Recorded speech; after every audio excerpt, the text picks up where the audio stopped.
नाद करते काय? या देशात हजारो लोक रोज मेहनत करतात, पण त्यातले फार थोडेच लोक आहेत जे लोकांच्या लक्षात राहतात आणि त्याहीपेक्षा कमी लोक इतिहास बनतात. धाराशिव, जिथे आयुष्य रोज नवी शिकवण देतं. याच ठिकाणी रस्त्याच्या कडेला एक मुलगा उभा राहायचा, हातात पानाची गड्डी, डोळ्यात मात्र एक मोठं स्वप्न. कोणाला त्याचं नाव माहीत नव्हतं, ना कोणाला त्याची स्टोरी. मग आयुष्याने एकाच वेळी सगळं थांबवलं. कोविड, काम बंद, कमाई शून्य आणि प्रश्न एकच, आता पुढे काय? इथेच बहुतेक लोक हार मानतात, पण इथूनच खरी कहाणी सुरू होते. कोविड नंतर त्यांनी एक नवीन व्यवसाय करण्याचा निर्णय घेतला आणि इथेच जन्म झाला हॉटेल तिरंगाचा. त्यांच्याकडे ना प्रसिद्धी होती ना मोठी संपत्ती, पण एक गोष्ट अशी होती ज्यामुळे त्यांचा संपूर्ण प्रवास इथपर्यंत आला आहे. फक्त स्वतःवरील आत्मविश्वास. आणि मग एक साधा डायलॉग लोकांच्या तोंडात बसला, नाद करती काय? नाद करते काय? यायला लागतं हॉटेल तिरंगा, यायला लागतंय. आज हा डायलॉग ब्रँड आहे, हा आवाज एक वेगळी ओळख आहे. इंस्टाग्रामवर लाखो लोक ज्याच्याकडे पाहून म्हणतात, हा आपलाच माणूस आहे. पण या यशाच्या मागे असा एक काळ आहे जिथे कॅमेऱ्याआधी अश्रू आले. पुरामुळे 2 वेळेस वाहून गेलेलं हॉटेल, खूप प्रमाणात झालेलं नुकसान आणि तरीही न झुकलेला माणूस. हा व्हिडिओ फक्त हॉटेल तिरंगाबद्दल नाही, हा आहे एक सामान्य माणूस कसा असामान्य बनतो याची खरी, खोल आणि थरारक कहाणी. आज आपण पाहणार आहोत लक्ष्मण भोसले, पान टपरीपासून ते कोटींचा व्यवसाय, व्हायरल हॉटेल तिरंगा बनण्यापर्यंतचा हा प्रवास. लक्ष्मण भोसले यांचा जन्म धाराशिव जिल्ह्यात एका साध्या कष्टकरी कुटुंबात झाला. घरची परिस्थिती सर्वसामान्य होती. लहान वयातच जबाबदारी म्हणजे काय हे आयुष्याने शिकवलं. शाळा, काम आणि घरची मदत सगळं एकत्र. इतर मुलं स्वप्न पाहत होती आणि लक्ष्मण भोसले पोट भरण्यासाठी रोज काम करत होते. हाच फरक त्यांना लवकर मोठं करत गेला. लक्ष्मण भोसले यांनी त्यांच्या व्यवसायाची सुरुवात रस्त्याच्या कडेला एक छोटी पान टपरीपासून केली. दिवसभर उभं राहून काम, कधी ऊन कधी पाऊस.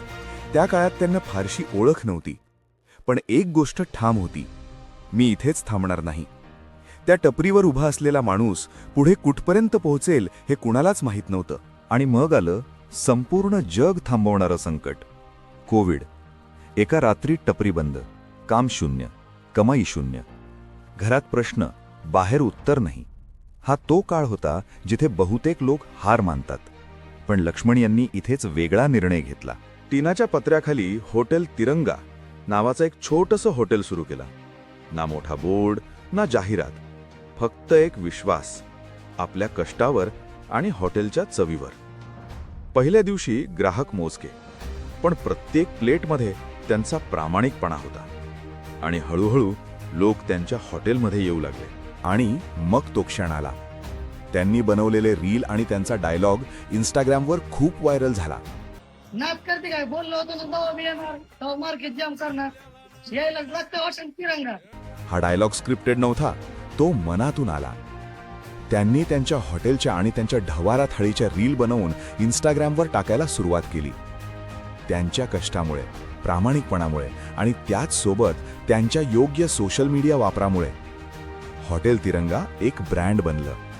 लोक फक्त जेवायला नाही तर लक्ष्मण भोसले यांना भेटायला यायला लागले. आज इंस्टाग्रामवर लाखो लोक त्यांना फॉलो करतात. लोक कमेंट्समध्ये एकच ओळ लिहितात, हा आपलाच माणूस आहे. कोणता फेक ॲटिट्यूड नाही, कोणती ओव्हर ॲक्टिंग नाही. आणि म्हणूनच अनेक लोक त्यांच्याशी कनेक्ट झाले. पण यश सगळं सोपं करत नाही. पूर आला, हॉटेलमध्ये पाणी, त्यांच्या हॉटेलचं खूप नुकसान झालं, अनेक प्रकारच्या अडचणी आल्या. पण लक्ष्मण भोसले इथेही थांबले नाहीत. ते पुन्हा उभे राहिले आणि त्यांनी हॉटेल तिरंगा हे नाव पुन्हा उभं केलं. आज हॉटेल तिरंगा फक्त एक हॉटेल नाही, तो खरा अनुभव आहे. लोक लांबून येतात, फोटो काढतात आणि लक्ष्मण भोसले आज लाखो तरुणांसाठी प्रेरणा आहेत.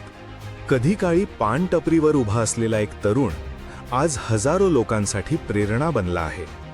ही गोष्ट शिकवते, संधी कुठूनही येऊ शकते, फक्त आपण हार मानू नये. जर तुम्हाला ही कहाणी आवडली असेल तर व्हिडिओ लाईक करा, शेअर करा आणि अशाच खऱ्या प्रेरणादायी स्टोरीजसाठी चॅनल सबस्क्राईब करा. कारण ही फक्त एक यशोगाथा नाही, ही आहे लक्ष्मण भोसले यांची खरी ओळख. धन्यवाद. जय महाराष्ट्र.